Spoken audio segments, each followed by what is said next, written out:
Hello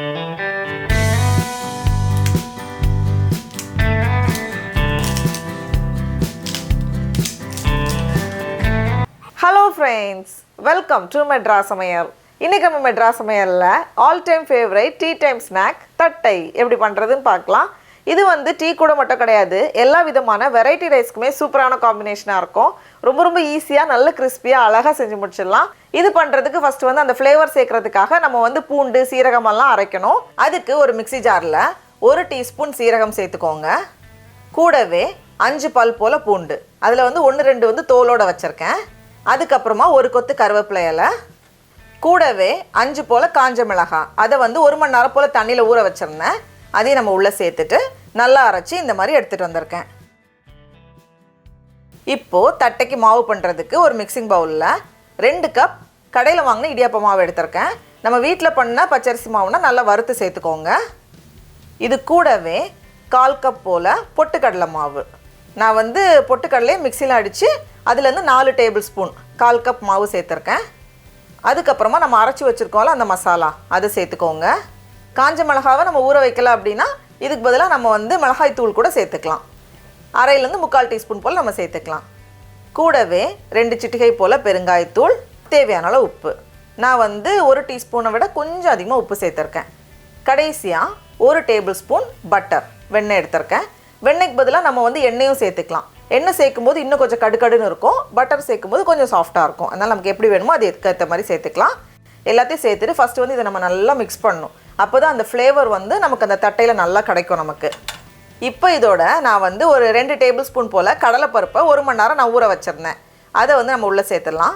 ஊற வைக்க time இல்லை அப்படின்னா கடலைப்பருப்புக்கு பதிலாக நம்ம வந்து பொட்டுக்கடலை இல்லை வந்து வேர்க்கடலை கூட சின்ன சின்னதாக கட் பண்ணி சேர்த்துக்கலாம், அதுவும் நல்லாயிருக்கும். இப்போ இதில் வந்து நம்ம கொஞ்சம் கொஞ்சமாக தண்ணி சேர்த்து கலந்து வைக்கணும். நம்ம வந்து கொஞ்சம் சாஃப்டான சப்பாத்தி மாவு பதத்துக்கு கலந்து வைக்கணும். ரொம்ப ஸ்டிஃபாக இருக்கக்கூடாது, அதனால கொஞ்சம் சாஃப்டான சப்பாத்தி மாவு பதத்துக்கு நம்ம கலந்து வைக்கணும். நான் வந்து கிட்டத்தட்ட 1.25 கப் போல் தண்ணி சேர்த்துருக்கேன். ஒரு மாவு பொறுத்து தண்ணி வந்து கொஞ்சம் முன்ன பின்ன தேவைப்படும், அதனால் பார்த்து சேர்த்துக்கோங்க. இந்த பதம் வந்து கரெக்டாக இருக்கும், ரொம்ப ஸ்டிஃபாகவும் இல்லை, அதனால் ரொம்ப தண்ணியாகவும் இல்லை, இந்த மாதிரி கொஞ்சம் சாஃப்டாக இருக்குது. இப்போ இதை வந்து நம்ம கொஞ்சம் நெல்லிக்காய் சைஸில் தான் பண்ண போகிறோம். ஒரு 45 50 பீஸ் நமக்கு கிடைக்கும். அதுக்கேற்ற மாதிரி ரெடி பண்ணி வச்சுருக்கேன். இப்போ வந்து நம்ம தட்டைக்கு தட்டிட வேண்டியது தான். நான் வந்து ஒரு பிளாஸ்டிக் ஷீட் எடுத்திருக்கேன். அதில் வந்து எண்ணெய் தடவிக்கோங்க, அப்போ தான் நமக்கு வந்து எடுக்கிறதுக்கு ஈஸியாக இருக்கும். இப்போ இதுலேருந்து ஒன்றா எடுத்து வச்சுட்டு லைட்டாக ஃபஸ்ட்டு வந்து அழுத்திக்கோங்க. அப்போ வந்து நமக்கு வந்து ப்ரெஸ் பண்ணுறதுக்கு இன்னும் ஈஸியாக இருக்கும். ஃபுல்லாகவே வந்து நம்ம கை வச்சு அழுத்துறதுனாலும் ஓகே தான். இந்த மாதிரி வச்சுட்டு ஒரு ஷீட்டை வச்சு மூடி வச்சுக்கோங்க. இந்த மூடுற ஷீட்லேயே நம்ம வந்து எண்ணெய் தேய்ச்சிருக்கணும்.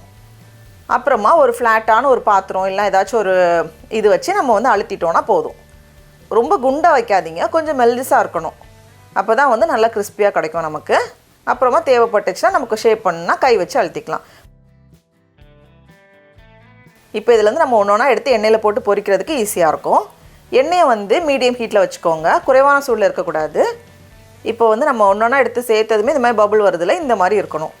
இது வந்து அப்படியே கொஞ்சம் நிதானமாக பொரிஞ்சு வரணும். அப்படியே அந்த பபுள்ஸ் எல்லாம் அடங்கினதுக்கப்புறமா தான் நம்ம வெளியே எடுக்கணும், அப்போ தான் வந்து கிறிஸ்பியாக இருக்கும். இப்போ அப்படியே நம்ம திருப்பி போட்டுட்டு 2 பக்கமும் நல்லா செவந்து வரட்டும். இப்போ பார்த்தோம் அப்படின்னா நல்லா கிறிஸ்பியாக வந்திருக்கு, பபுள்லாம் நல்லா அடங்கியிருக்கு. இந்த ஸ்டேஜில் நம்ம எண்ணெயை ஃபுல்லாக வடிகட்டிட்டு நம்மளோட தட்டையெல்லாம் எடுத்து வெளியே வச்சிடலாம். அவ்வளோதான், நம்மளோட சூப்பரான தட்டையெல்லாம் ரெடியாக இருக்குது. இதை வந்து நான் உடச்சி காமிக்கிறேன் பாருங்கள்.